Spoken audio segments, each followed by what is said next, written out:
Allow us to see you, Lord. Ntamagambo nabona I have short of words. yakwinjiza umuntu mu bwihisho bw'isumba byose. I don't have enough words that can make someone enter. Utugirire ubuntu. Have mercy. Njyewe n'abanyumva. I and the people listening to me. Twinjira aho hantu utazahava ukundi. Allow us to enter there and stay forever. Muri iyi minsi tumuha amahirwe yo kukuvugira Mwami. And the 3 remaining days, give me the chance to speak to you and allow us to be there. Turi muri level zitandukanye z'aho hantu. Father, we are in different levels of mu bwihisho bw'isumba byose. The most sacred place of. Hari abakiri ku muryango bataraninjira. Some haven't entered even. They're still on the bemerere binjire Mwami muri aba banyamugisha. Allow them to enter in the blessed. Natwe abamaze kwinjira Mwami. Even us that we are already there. Utwemerere twigire imbere. Allow us to take one more step imbere nawe Mwami. Father, we take a step forward with you. Mu bwihisho bw'isumba byose. In the sacred most blessed. Ni hagari. Father, habiciyemo ubwiru bwinshi. It's huge. Habiciyemo amabanga menshi. They have many. Habiciyemo ishurirwa rikomeye. Habiciyemo imbaraga n'ubutware. Habiciyemo ubushobozi butarondoreka. Twemerere twigirane imbere nawe Mwami. Father, allow us to get. Twemerere tuzamukane nawe. Father, allow us to get. Tuzarinda dusaza tuva muri uyu mubiri tutaraharangiza. Until the time that will get old. Kugeze tukubonye amaso ku maso. Till we see you. Tuzaba tutarashira inyota y'ibyo dukura mu bwihisho bw'isumba byose. Father, give us the zeal. Tuzaba tutarahaga ibyiza birahera hawe. We won't be familiar to that. Twemerere Uwiteka Mana Nyiringabo. Allow us to itugarukire ku muryango gusa. Not just to be at the twinjire mu nguni z'amabanga. Let us enter mu nguni uhishurire inkoramutima zawe. In the revelation of your. mu nguni uhishurire abagufitiye inzara n'inyota. In the corners of your thirsty people. mu nguni Mwami mu bwihisho mu bwiherero. In that sacred place, Lord. aho haba gushaka Mwami. Father, for those seeking you, utwishurire birenzeho. Father, reveal to us more and more. Ibisamagambo. Father, more than words. N'ubuzima. Let it be a lifestyle. Turashaka ubwo buzima. We need this lifestyle, Lord. Turashaka iyo mibereho. We need that lifestyle. Abasogongeye. Father, we have tasted. Abasogongeye ntibifuza kuhasohoka ukundi. For those that have already tasted, hafite ubwiza biruta ibyiza byose isi yaduhaye. It has all the pleasures.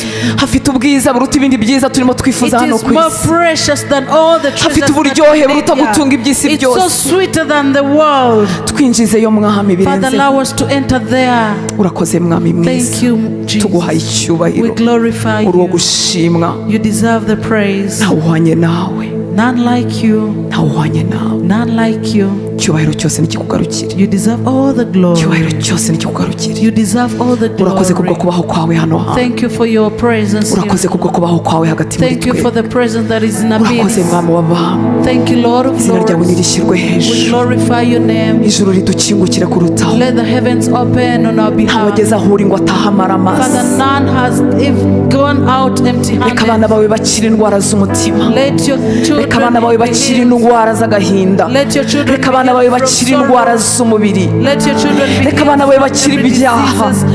Reka abana bawe bakire ubwihebe. Reka abana bawe bakingurirwe ijuru bakubone. Reka abana bawe bashire ubwoba bw'ubuzima. Reka abana bawe bagukoreho Mwami w'abami. Ubuzima buhinduke uyu mugoroba. Ubuzima buhinduke Mwami. Urakoze Mwami mwiza. Urakoze. Ntabwo ushobora kudusezerera amaramasa. N'abantu basanzwe b'imfura. Nta muntu wabageraho washonje ngo atahatariye. Nta nkanswe wowe ushobora byose. Nta nkanswe wowe umenya byose. Nta nkanswe wowe uzi byose. Urakoze Mwami mwiza. Reka ahantu tuhavoma imbaraga. Father, let us fetch the powers. Reka umwana wawe wari ucitse intege asubizwe mu imbaraga. Father, whoever is weary, be strong again. Yumve imbaraga zimwuzura. Yumve guhembuka. Yumve kugaburirwa. Ryagaburo haye Eliya arimo yisabira gupfa, arimo atentebutse, afite ubwoba bwinshi ngo karigendera iminsi 40. Reka abe igaburo ridasanzwe uyu mugoroba. Abahungu bawe n'abakobwa bawe bahembuke. Let they be restored. Ubasanga aho bari mu mago yabo. Ubasanga aho bari hirya no hino mu isi. ubasanga aho bari mwami w'abami, aho ijwi ryacu ribasha kugera. Reka rimanukane n'imbaraga zihembura, imbaraga zibyutsa, imbaraga zigarura umuntu mu rugendo wari urusezeyeho, wari ugiye kure y'inzira. Reka imbaraga zawe zongere zimwihura.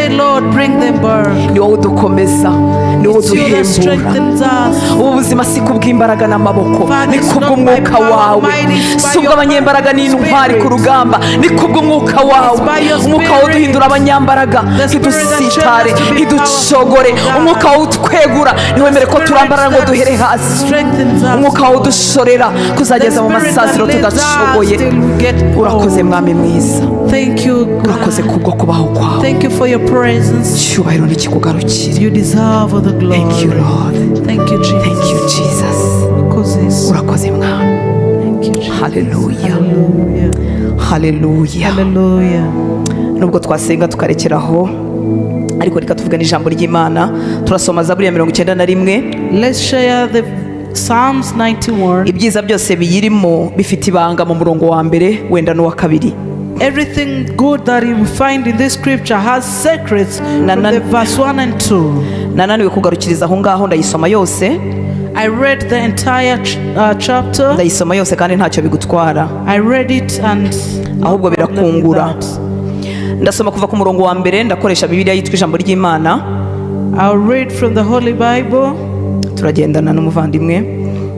Haravuga ku murongo wa mbere muri Bibiliya y'Ikinyarwanda yitwa ijambo ry'Imana ngo umuntu uba mu bwihisho bw'isumba byose aryama arinzwe n'Imana nyir'ububasha. He that dwells in the sacred place of the Most High shall abide. Umuntu uba mu bwihisho bw'isumba byose aryama arinzwe n'Imana nyir'ububasha. The version she's reading says that the person that dwells in the sacred place of God sleeps arinzwe n'Imana nyir'ububasha. Sleeps under the protection of the Most.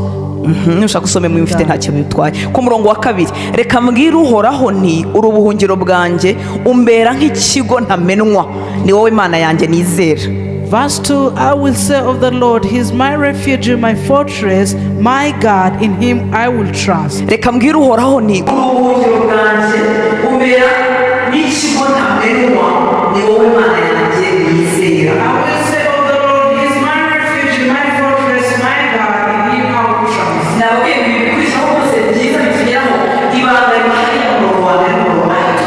Anything good that comes to us, the secret is found in the verse. Uyu muntu aba atuye mu bwihisho bw'isumba byose. This person dwells, stays in the Most High, in the most. Yahisemo ko nta bundi buhungira afite, nta bundi bwihisho, nta bundi bwugamo, ahubwo Uwiteka mubereye ubwugamo. He chose that there is no any other refugee, but God is his refugee.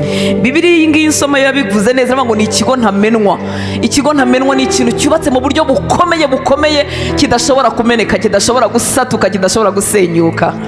The version she's reading says that he's under a place that can never be shaken, a fenced place. Umurongo wa gatatu kavuga ngo koko niyo izakurinda umutego umwanzi agutega, ikurinde n'icyorezo gitsemba abantu. Umuntu utuye hariya arindwa muri ubu buryo. Koko niyo izakurinda umutego umwanzi agutega, ikurinde n'icyorezo gitsemba abantu. Surely he shall deliver you from the snare of all fowls and from the noisy pestilence. Ku murongo wa 4, verse 4, uzayihungiraho ikurinde, ikubundikire nk'uko inkoko ibundikira imishwi yayo. Umurava wayo n'ingabo nto n'inini zigukingira. Umurava ni fidelite cyangwa se faithfulness. He shall cover you with his feathers, and under his wings shall you trust. His truth shall be your shield and buckler. Amen. Umurongo wa 5, reka nsome mu Kinyarwanda, bumva Icyongereza urababwira baze gusoma muri Bibiliya zabo z'Icyongereza.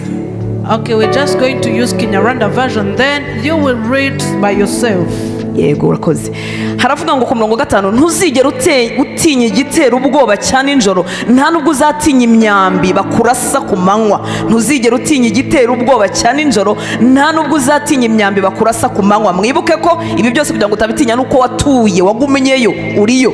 Ku murongo wa 6, ntuzigera utinya icyorezo gitera mu gicuku, nta nubwo uzatinya mugiga itsemba abantu ku manywa y'ihangu. 7, nubwo abantu 1000 bagwa iruhande rwawe, nubwo baba 10,000 baguye iburyo bwawe, ibyo byago wowe ntibizakugeraho. Haleluya. Iyo nakubuje kuvuga disi. Ku murongo wa 8, uzabyitegereza gusa wirebera igihano cy'abagome. Ku murongo wa 9, wagize uhoraho ubuhungiro bwawe, isumba byose uyigira ubwihisho bwawe. Ku murongo wa 10, bityo nta kibi kizakugeraho, nta n'icyago kizageraho utuye. Izagutegekera abamarayika bayo, bazakurinda aho unyura hose, bazakuramira mu maboko yabo kugira ngo udasitara ku ibuye. Muribuka ko iyi mirongo yombi niyo Satani yabwiye Yesu igihe bahurira mu butayu Yesu ari mu masengesho. These are the versions that the devil was telling Jesus after the 40 days of prayers. Satani azi ibyanditswe. The devil knows scriptures. Ariko ntabwo atura y'aha hantu turimo tuvuga, yakuweyo. But he does not stay in the sacred place. Kubimenya rero atatura nayo nanjye mu bwisho bw'isumba byose ntacyo bintwaye. So it's useless for him to know all that. Hallelujah. N'ababi ntibaturayo. Even bad people never stay. Nukuvuga ngo n'abakozi be ntibagerayo. Even evil people never stay. Niyo mpamvu abana b'Imana dukwiriye gutekana. So that's why you should be at peace. Izagutegekera abamarayika bayo, bazakurinda aho unyura hose. Ubu twazanye nabo hangaha. We are with his angels now. Bazakuramira mu maboko yabo kugira ngo udasitara ku ibuye. Uzakandagira intare n'inshira, we kugira icyuba. Uzaribata icyana cy'intare n'ikiyoka, bize kugira icyo bigutwara. Uhoraho arakuvugaho ati, kuko atatezutse kunkunda, nzamukiza ayo makuba, nzamurinda kuko yemeye uwo ndiwe. Uhoraho arakuvugaho ati, kuko atatezutse kunkunda, nzamukiza ayo makuba, nzamurinda kuko yemeye uwo ndiwe. Nantabaza nzamutabara, nagira amakuba sinzamutererana, nzamukiza akaga muhesha icyubahiro, nzamwitura kurama anyurwe, nzamuha agakiza kanjye. Haleluya. Haleluya. Ubu Zaburi wowe uyuba njyewe wari kwicamo ibice ntabwo bizakunda. Turimo turaganira ku nyigisho cyangwa ku mutwe w'amasengesho yacu w'igiterane cyacu uvuga ngo mu rwihisho rw'isumba byose. Our theme is the secret of the Most High. Mu rwihisho rw'isumba byose. The secret of the Most High. Haleluya. Uyu murongo wa mbere n'uwa kabiri, wa mbere wavuze ngo umuntu uba. Verse 1 says that he who dwells. Mu cyongereza ni ibyo byo kudwellinga. Umuntu uba mu bwihisho bw'isumba byose aryama arinzwe n'Imana nyir'ububasha. Umuntu uba, kuba no kuguma ntabwo ari ahantu umuntu yimuka, ni ibintu umuntu agumamo mu buryo bwa burundu. Dwelling and staying is not something of shifting, it's somewhere you stay forever. Mu gifaransa bakoresha demeurer, celui qui demeure. Umuntu dwellinga, umuntu uguma. He who stays in French version. Haleluya. Mu bwihisho bw'isumba byose. Who stays in the sacred place of the Most High. Nasanze rero kuba mu Mana cyangwa muri Kristo ni ahantu. Staying in Christ is a place. Aho hantu mvuga si mu idini, si no muri sare y'urusengero. That place is not a church building, it's not a religion. Ni mu kubaho kw'Imana. It is in his presence. Aba bantu bagize umugisha wo kuba hano hantu. People that have blessed to be here. Mushobora guturana muri karitsiye imwe. You can be neighbors at the village where you stay. Mushobora gukorana muri office imwe. You can be sharing an office. Ariko hari ahantu mudaturanye. But there's somewhere that you're never neighbors. Kuko ahantu hagira umuryango winjirayo. Because there is an entrance together. Hagira umuryango. There is an entrance there. Yesu yarabivuze muri Yohana 10:9. In John 10 verse 9. Aravuga ngo ni ingerembo. He says I'm the gate. Ni ingerembo. Umuntu niyinjira muri je. Whoever enters in me. Nukuvuga ngo muri Yesu naho ni ahantu. Because in Jesus is a place. Yesu si umuntu gusa ahubwo ni ahantu hagari. Jesus is not just a man. Ni ingerembo. He's a huge. Umuntu niyinjira muri nje azakizwa. Whoever enters in me shall be saved. Azinjira asohoke kandi azabona urwuri. You shall be kept. You shall come in. Ni ahantu hagari harimo freedom, harimo harimo umudendezo, harimo n'urwuri, harimo kugubwa neza. It's a place, it's a treasured place full of freedom. Ibyiza byo muri iyi nzu turimo ni byinshi cyane, Everything good in its ariko utaciye mu muryango winjira hano ntabwo wabibona. But let me tell you, once you don't use that entrance to be there, you Ushobora guturana n'ibyiza biri muri iyi nzu ariko ntubiboneho, ntunabiryeho, ntunabyungukiremo. You can stay there but you don't enjoy whatever is in there. Yesu aravuga ngo ni njye rembo, Jesus said, I'm the gate. umuntu niyinjira muri njye azakizwa, Whoever enters in me shall be saved. azinjira asohoke. You shall enter. Muri Yesu si muri gereza. In Jesus is not a prison. Iyo umuntu atarinjira agira ngo gukizwa ni ukwizirika, ni ugupfa, ni ukubihirwa n'ubuzima, ibintu byose ngo byabishe. Oya. Some people think that salvation is something sour, something bad, something that has no freedom. Abo bameze gutyo baba batarinjire mu irembo ry'ukuri. Those people that think like that have never entered. Dore nyiri irembo uko yivugira, niwe rembo, niwe nyiri irembo, niwe nyiri urwo rugo, niwe nyiri ubwo buturo, umva uko yivugira. Aravuga ngo ni njye rembo, umuntu ninjira muri njye azakizwa, azinjira asohoke kandi azabona urwuri. He's the only place, is the owner of the place, and is the gate, and whoever enters there shall be well off. Haleluya. Mu byumweru nka 2 bishize igihe nasengeraga kuri iyi teme, When I was praying over this theme, nubwo ari imwe muri zaburi cyangwa mu magambo nkunda muri Bibiliya, even if it's something that one of my favorite, numvise ibintu bitatu bishobora kuba ari ibisanzwe ariko umwuka wera mfashe ubyumve mu buryo budasanzwe. I had 3 things. They may be usual to you, but I asked the Holy Spirit to reveal it. Uyu munsi ndavuga kuri kimwe, kwa gatandatu nzavuga ku kindi, ku cyumweru nzavuga ku kindi. I'll share one today, tomorrow another, and Sunday another. Bibiri muri byo bibanza narabihawe, ndabifite. I have been given the first 2, icya gatatu nizeye ko ntazava muri uyu mubiri ntarakibona. and I believe before I die I will have Haleluya. received the 3rd one. Numvise mu mutima wanjye I felt in my heart ko mu bwihisho bw'isumba byose that in the most sacred place of the Most High, ari ahantu h'iguraniro, it's a place, ahantu uguranirwa. Winjira uruyu, exchange. winjira umeze utya, You enter a certain person, ugasohoka umeze ukundi kuntu. Nubwo tudasohoka mu by'ukuri, ntabwo dusohoka tugumayo, ariko iyo dutambuka hari ikintu kigaragara ku buzima bwacu ko uwo muntu hari ahantu yageze. we enter when we are certain people, but we come out when we are transformed. Whereby people see us and they say that this person has entered a certain place. Haleluya. Ni ahantu h'iguraniro. It's a place of exchange. Ninjira ndi uyu Hortense ngasohokamo ndi uwundi muntu. I enter as me, Hortense, and come out as a transformed person. Haleluya. Hallelujah.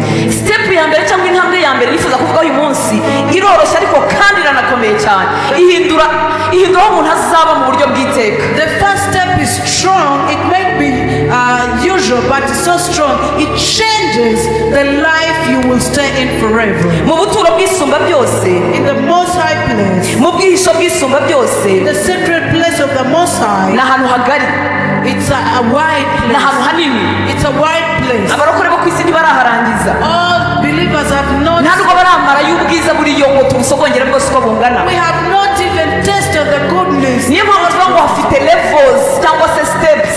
That's why we say it has steps or levels. Hafite uko hatangira n'uko hakomeza. There is a way of starting and the continuing. Ikintu cya mbere cy'ingenzi inshuti y'Imana The first most place ni uguhabwa kuba umwana w'Imana. is to be given, Guhabwa cyangwa kwakira kuba umwana w'Imana. is to receive, to be a child of God. Kuba umwana w'Imana To be a child of God, ni igitangaza gikomeye. it's an important and extraordinary miracle. Kuba uturanye n'abana biyitaba Imana ariko batabyumva, bitaragaragaye, byatumye ibi bintu byamburwa agaciro. Some people, because we are neighbors, they do not see it, so they take this as a minor thing. Icyo nicyo gitangaza gikomeye.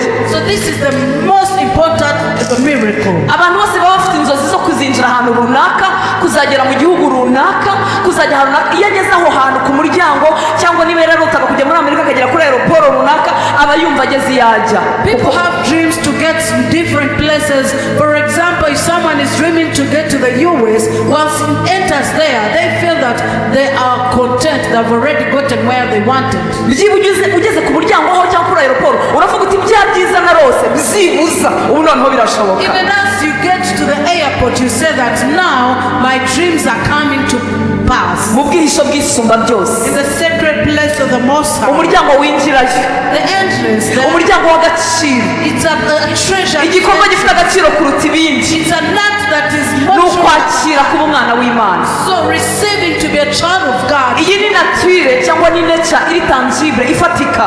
This is a tangible nature. Ni ibintu bikorekaho umuntu yafataho. This is a tangible. Ni ibintu uwabyakiriye amenya neza ko ari ikintu cyakoretse muri we. These are things whoever has received this knows that there's something that has been done in me. Ndibuka uwo munsi nageze kuri iryo rembo. I remember the time I came to that Ku entrance. irembo ryo mu bwihisho bw'isumba byose. The entrance of the sacred most Nta blessed. dini ryabiguha, There is nothing that gives it. abagukunda ntibabibasha. Your lovers can't give it. Icyo akora But guhura n'ijambo ry'Imana, guhura n'abakozi b'Imana, meeting the servants of kugera mu itorero nk'aha ngaha and reaching the church like this, bishobora kukubera cano yaguhuza n'uwo muryango. it can be a channel that can take you to that entrance. Njyewe byari ku cyumweru nimugoroba. It was a Sunday evening. Icyongereza kirangira aho ngaho. Bizari umugoroba ku cyumweru igihe nageraga kuri iryo rembo, igihe nakiraga kuba umwana w'Imana. Ndabyibuka nkaho hari ejo. Kuki mbyibuka? Nuko hari ikintu cyakoretse mu buzima bwanjye nzi neza ko nakiriye. I remember the very day I got to this entrance.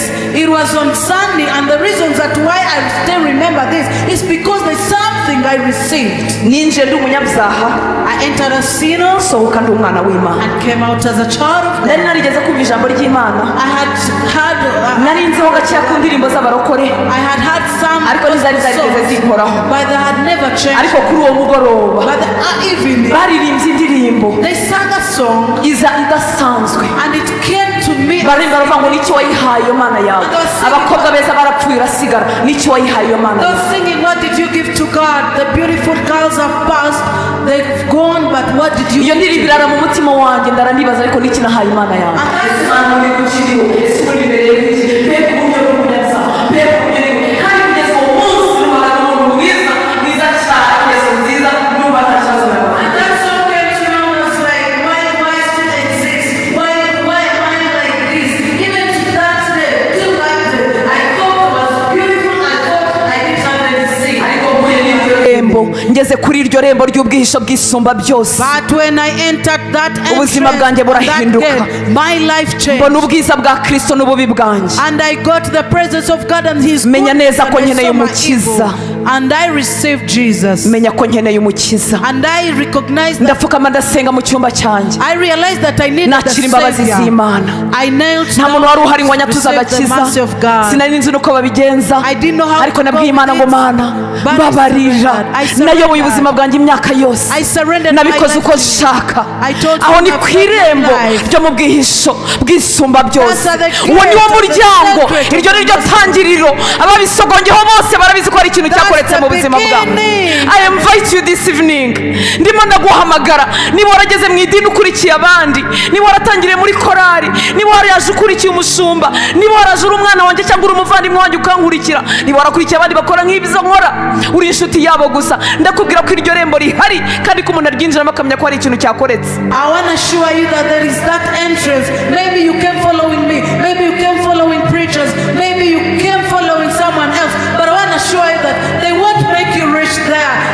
I tell you that you have to enter that entrance, and people will know that something has happened. Mpuye n'abana b'Imana benshi, nako abantu benshi I've met several kinds of people. bambwira ko bankunda, They tell me they love me. bambwira ko bakunda bavuga ubutumwa runaka, They tell me they ko love bakurikira certain kanaka na kanaka. preachers. They tell me I follow. Ariko ndakubwira umugabo urutabo bose. But I want to assure you Ndakubwira umugabo wahindutse irembo, utaze ntashobora kuba irembo habe n'akadirishya na gato.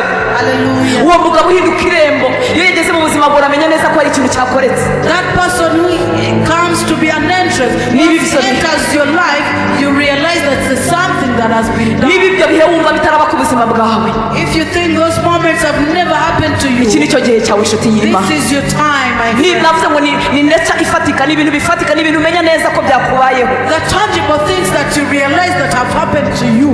uwo mugoroba cyangwa icyo gitondo cyangwa uwo mwanya uwibuka iteka, uravuga ngo hari ikintu cyabaye mu buzima bwawe. And you recognize, you always remember the day you enter there and you realize that something happened to you. Iyo twinjiye muri iryo rembo, once we enter that, iyo twakiriye kuba abana b'Imana, dutangira kubona ibintu mu buryo butandukanye. We see things differently. Tuba tutarakura, hari ingeso nyinshi tuba tutarareka, hari ibintu byinshi tuba tutarabasha, ariko uko twarebaga icyaha nuko twagifataga birahinduka mu bitekerezo byacu. The way we take sins and the way we think about sins changes. Iyo tubabaje abantu, niyo duhemutse, niyo tugize nabi, tuba dufite ijwi rivugira muri twebwe ritubwira ngo ariko si kuriya kuntu bari kubigenza. When we offend people, there is this silent voice, that this quiet noise that tells you that. Dushobora kubura imbaraga zo kubasaba imbabazi kuko tutarabishobora, dushobora kubura imbaraga zo kubireka kuko tutarabibasha, ariko imirebere y'uko dufata isi ihita ihinduka uwo munsi twageze ku irembo. We may not manage to leave it there and then, but there is a power that comes to us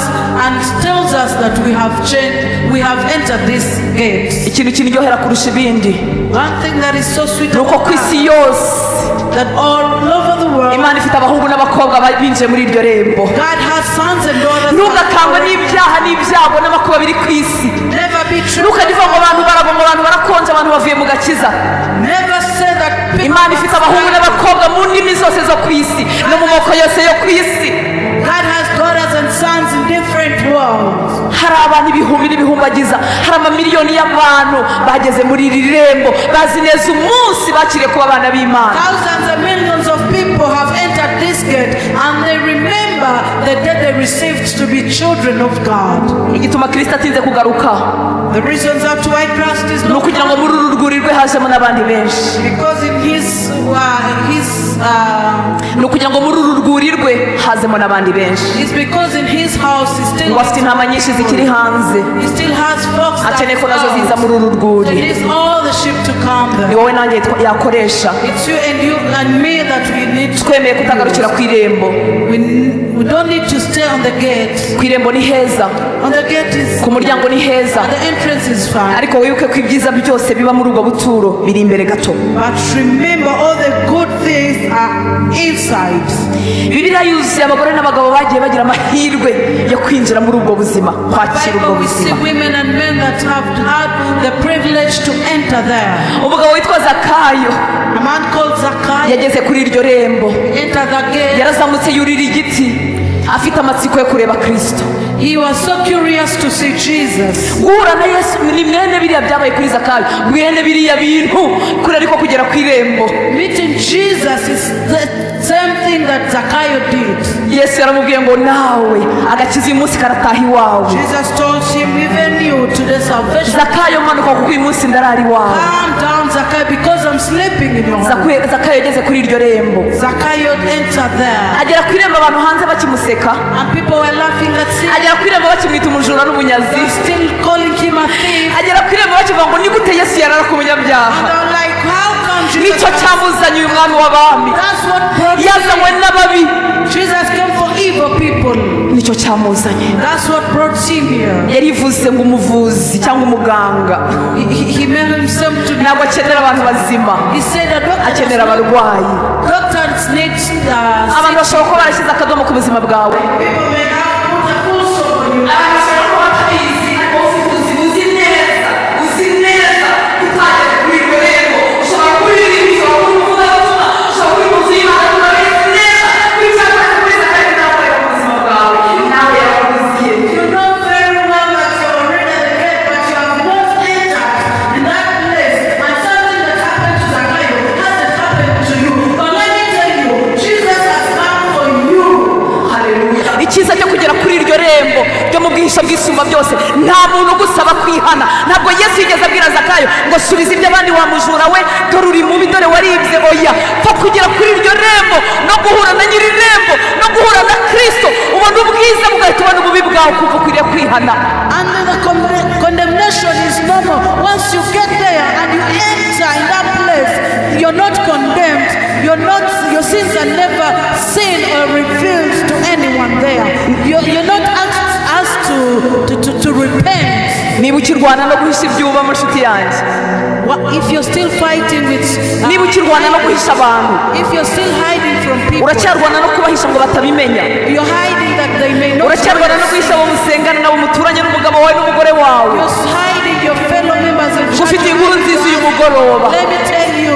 ku irembo rigana mu bwihisho bw'isumba At byose the entrance to the hari umuti ukiza ibyaha mu buryo bwa burundu there is a cure, there is a medicine that can heal you. hari umuti ukiza inyota y'ibyaha mu buryo bwa burundu There is someone who can quench that thirst forever. iyo unyweye uwo muti If you take on that witwa medicine, amazi y'ubugingo the living water, ayo mazi y'ubugingo iyo anywereyeho if you take on that living ukiranuka nta muntu uhari your righteous, ukiranuka nta muntu wereka your righteous, nta n'ikibi gihe mutegereje hano ku isi you're not waiting for. ariko ayo mazi y'ubugingo afite imbaraga zitaransfominga umuntu wo mo imbere akazinuka icyaha nta muntu umushinja And you get sick and tired of sins without anyone supervising you. wemerera umwuka wera mugerane ku irembo Allow the Holy Spirit to take you there. arahari kugira ngo aguhamirize kristo mu mutima wawe And is there to make Christ. arahari kugira ngo yemeze umutima wawe ko ibi bintu atari amagambo And is there to convince you that it's not just about words. arahari kugira ngo akubwire ko atari idini Is here to tell you that it's not. kandi nafatanya na mwuka wera guhamya ko ibi bintu atari idini And I cannot share with the Holy ni Spirit. ubuzima ni ubuzima twasogongeye It's not a religion. n'abandi bahungu n'abakobwa benshi mu mwami Even other sons and daughters of God have tested. mu bwihisho rero bw'isumba byose The sacred place of umuntu ntabasha kuhasobanurira undi muntu utarahagera you can't explain to someone who has never been. niyo mpamvu ibintu byo kwakira kuba umwana w'imana Even receiving this as a abo child. byakoretse mu buzima bwabo barimo barumva icyo mvuga The people that have received to be children of God, barabizi neza ko binjiye muri uwo muryango wo they know that kuguranirwa they have entered there and they are there. bazi abo bahoze bari bo They know who they used to be, bazi n'abo bahindutse kuba bo and they know whom they have changed into. ndakitwa amazina amwe nkayo nitwaga ntarakizwa I'm still called the names I used to be when I was. ariko nzi neza ntashidikanya ikintu cyakoretse mu buzima bwanjye But I know what has happened with that. nubwo wanca ijosi nubwo wandasa nubwo wagira gute navuga ngo ndapfuye ariko hari ikintu cyakoretse Even if you kill me, I know that I will still die and say there is something that happened in me. ikintu ababyeyi batashoboye kumpa Something that my parents were not. ikintu uburere bwiza banyigishije butashoboye kumpereza The behaviors they told me didn't give me this thing. ikintu ikinyabupfura cya kinyarwanda kitabashije kumpa The culture didn't give it to me. ariko ngeze ku irembo ry'umukiza But when I entered that, ngeze ku irembo rigana mu bwihisho bw'isumba the byose gate that enters the sacred place of the Most High, ibintu byarahindutse things changed. mariya madarena yari yarahuye n'iryo rembo Magdalene met that gate. mariya madarena Mary Magdalene, yahuye n'iryo rembo he encountered the gate, kandi icyo mukundira ntiyagarukiye bugufi and she was humble. ntiyagarukiye bugufi She didn't reach here. yahuye n'iryo rembo She got to this entrance. uwahoze ari umugore witwa umunyabyaha A wife to a sinner. yahoze yitwa umunyabyaha She was used to be a sinner. kugira ngo bibiri ivuge ngo umuntu ni umunyabyaha The Bible to call someone a sinner. yabaga ari indaya izwi She was a harlot, a prostitute. cyangwa se abakoresha bikoro She was a tax collector. uyu rero yabaga ari indaya izwi She was a prostitute, a known prostitute. ariko yageze ku irembo But entering that gate, mwibuke ko bifite levels ubu bwihisho turimo tuvuga bwisumba byose remember the sacred places have levels. yabashije kugera aho ngaho She got there arasogongera and she tasted yigira imbere and she continued aravuga ngo uyu mugabo sinzamuva inyuma and said, I will never barinda bagera mu rupfu until death. abarinda bagera mu rupfu He entered death. adasubiye inyuma She had never backslid. niwe uzi amabanga nuko atabaye mu banditsi ba bibiliya abanditse bavuze amakuru mariya yababwiye ariko niwe uzi amabanga w'icyakoretse ari kumva ahuye na marayika niwe uzi amabanga w'icyakoretse mu mutima we igihe yose avuga ngo winkoraho reka manze njye kwa data yari yarigiye imbere nongera kubwira inshuti y'imana muri ubu buturo harimo ubwiru bwinshi bubikiye wowe nanjye. In this sacred place we have so many secrets and so many things that are kept for us. niwe uzi icyakorekaga mu mutima we uko yakiraga ijwi rya kristo. And she knew what was taking place. amubwira ngo genda ubwira abigishwa banjye genda ubwira abigishwa banjye aho tuzahurira na petero nawe. He told him that you go and inform my disciples and tell Peter too. reka nkwinginga inshuti y'Imana. Let me beseech you, my friend. Wagize umugisha wo kuba muri iki giterane. You have got an opportunity to follow this conference. Mu bwihisho bw'isumba byose. The most sacred place of the Most High. Iri ni ryo rembo. This is the entrance. Nta nzira z'ubusamo ziba hano hantu. There is no shortcuts here. Nta nzira z'ubusamo zihaba. There are no shortcuts. Ubwiru bw'Imana. In the most sacred place. Ubwiru bw'Imana. The sacred place of the Most High. Amabanga y'ubwami. And the secrets of the kingdom. Imbaraga tubikiwe hano hantu. The powers that we are kept for. Uburinzi budasanzwe tugendana no kutikanga ikibi. Uburinzi budasanzwe tugendana no kutikanga ikibi. The protection that we walk in without fearing anything. Ibintu ibihumbi n'ibihumbagiza abera bagendana muri bo batabasha kubwira abandi bantu. The thousands and thousands of courage that the saints walk with that we can never even express to some people. Byose bibikiwe hano hantu. It is kept here. Ariko nta nzira y'ubusame bayo. But there is no shortcut. Umuryango ni Kristo. The entrance is Christ. Kandi agutegeye amaboko. And is there waiting. Ndagira ngo niba imbaraga zihana zitarakorera muri wowe. I want to tell you, if this power has never manifested in you, imbaraga zihana, if the repenting power has never manifested, imbaraga zizinuka icyaha, and the power to feel tired of sin, ukumva wifuza kunezeza uwo mwami, and you want to please this king, niba utaraguranirwa, if you have never been exchanged to, wibuke ko ni inzu yo kugurana. Remember, it's a house of exchange, aho nza n'ibyaha byanjye byinshi, where I take all my sins, hitwa umukiranutsi nta kintu na kimwe ndakora, and I'm called a righteous before I do anything, nta murimo n'umwe ndakora, without any deeds, uretse kwizera Kristo. apart from faith, having faith and believing God. bya byaha byanjye byinshi bikagenda niba bimeswa, niba bivugutwa, niba bikurwaho, bikozwa mu maraso ya ntama. And all my sins are being washed away and cleansed by the blood. Ni ahantu hari imbaraga zigurana. It's not by power. Ni nko mu ruganda rwa transformation. It's an industry, it's a factory. Bikuramo ikintu kimwe bikagikuramo ikindi. They exchange, they turn something into something. Niba izi imbaraga zitarakorera muri wowe, If this power hasn't manifested in you, ndakwinginze kugira ngo dusengane. I beseech you, let's pray. Wibuke ko atari imbaraga zawe. Remember, it's not by your power. Mubwire ngo ndagushaka mwana. And tell God, I need you. Mubwire uti wenda hariho ndi mu nzu y'Imana. I need you. Ndi mu nzu y'Imana. I'm in the house of God. Ariko ibintu ndimo ndumva, But what I'm hearing ntibirakoreka muri njyewe. hasn't been manifested in me. Numva nyimeze nk'uko nari meze. I feel I'm the same as you. Numva iby'isi bikindyoheye nk'uko byari bindyoheye. I feel the world things are sweeter. Numva nta mpinduka nigeze niyumvamo. I feel there's no any change in me. Numva ibyo bintu by'agakiza arimo avuga ko bifatika nta birafatika muri njyewe. I feel the salvation is not tangible in me.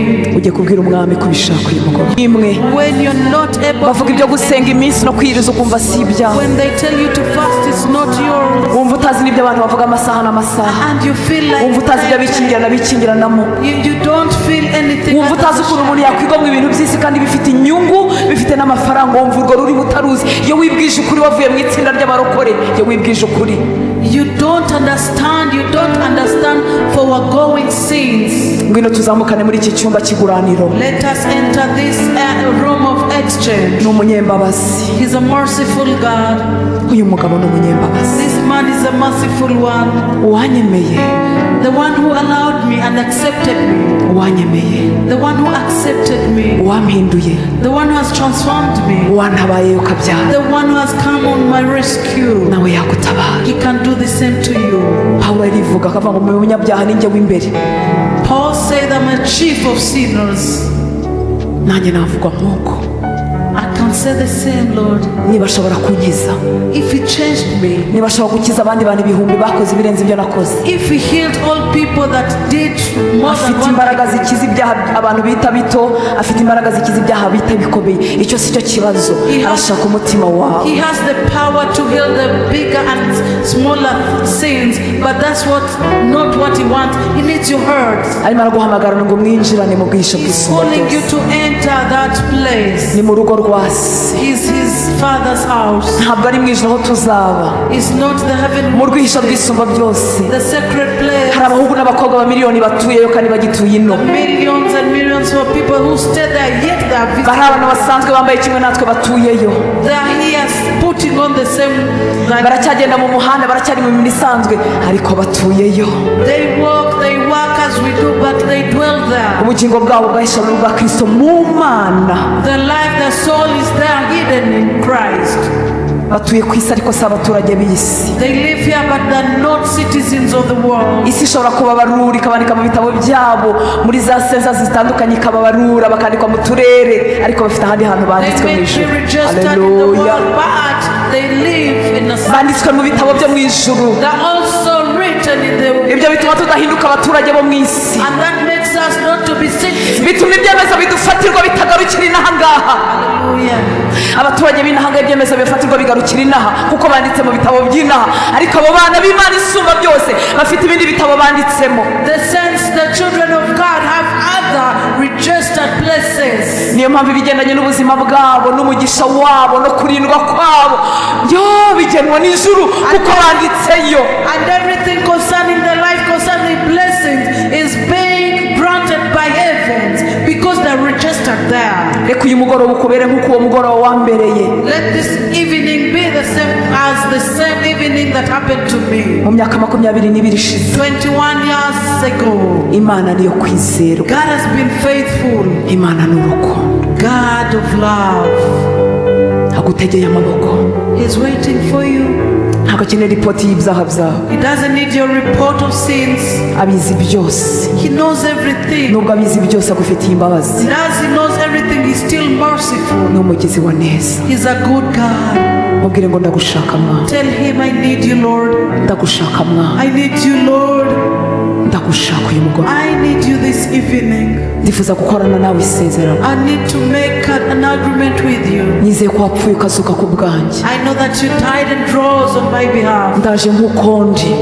And I come as I am. urakoze kunyakiriye. Thank you for receiving me. urakoze kumbabariye. Thank you for forgiving me. urakoze ko wanditse amazina yanjye mu gitabo cy'ubugingo. Thank you for registering my names in the book of life. urakoze ko nugaruka gutwara abana bawe nanjye nzumva izina ryanjye. Thank you that when you come back to take your children, I will hear my name too. reka nawe dusengane inshuti y'Imana. Let's pray together. niba nawe uba mu nzu y'Imana If you're in the house of God ndetse iri sezerano wumva warigeze kurikora, and you have made this agreement, ariko umuntu wawe wamwe imbere uzi uko ameze, and you know how your life is, uzi ko icyakoretse mu buzima bwa Zakayo ntacyo wibonyeho, and you know well that what happened to Zacchaeus you have never uzi ko icyabaye muri Mariya encountered kuri it. Mariya Madalena ntacyo wibonyeho. You know what happened to Mary Magdalene has never entered your life.